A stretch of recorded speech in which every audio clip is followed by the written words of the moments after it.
Pasok. Ano nangyayari dyan? Basketball po siya. Kailan yan? Ano ba? Yung trans po kasi yan eh. Yung finals nila. Ngayon, ano nangyayari sa'yo? Natukod mo? Kailan pa? Nadaganan yan nga eh. Kailan pa ba? Kailan pa ba yan si? Wala, hindi ko rin na. Medyo matagal na, hindi pa rin gumagaling. Baka na-fracture ka. Hindi mo pina-x-ray. Ba't hindi pina-x-ray? Ano sabi mo? Hindi mo sinabi sa magulang mo? Hindi po, alam naman po. Kaso, sabi niya, ano siya eh. Dapat to. Pag walang fracture kasi to, gantong bata, mabilis lang yung gumaling. Pero pag nabasag yung buto mo sa ano, gano'n nga.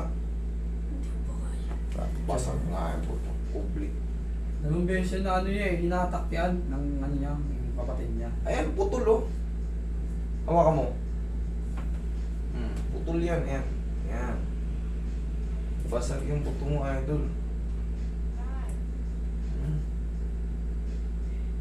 Eh, natatakot siya eh, ano. Sabi niya gagalitin daw, sabi niya. Hindi, pa-x-ray mo muna. Pa-x-ray mo. Hindi yan gagaling pag ano, titigas yung kamay mo.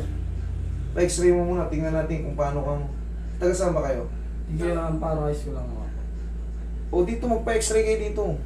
Dito po kaya no? Ang Oo. parais. Magpa-x-ray kayo dyan, hindi po pwedeng galawin ng ganyan. Hindi yan gagaling pag ano. Kailangan makita natin para mahatak ko yung ano. Kailan yung nangyari ba yan? Itong intrams yun lang? Oo po. Lunes po yun. O ito lang pala, bago pa lang yan. Hindi pa yan titigas. Nung nakaraan po yung mga naliglan linggo na rin yan pa. Nung nakaraan Lunes pa po. Hindi kasi pwedeng pitikin to. Basag oh. Ayan oh, makakapa mo yung dulo ng buto niya.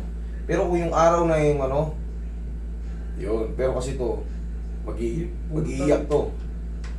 Pumunta rin po kasi kami nakaraan dito yan. Bali, wala daw po. Okay, pupunta ng Sabado Linggo. Eh, ngayon kasi may...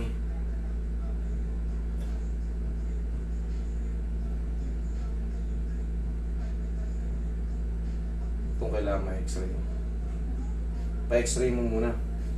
Ha? Balik kayo rito pag ano. Kahit bukas, balik kayo. Yeah. Hmm?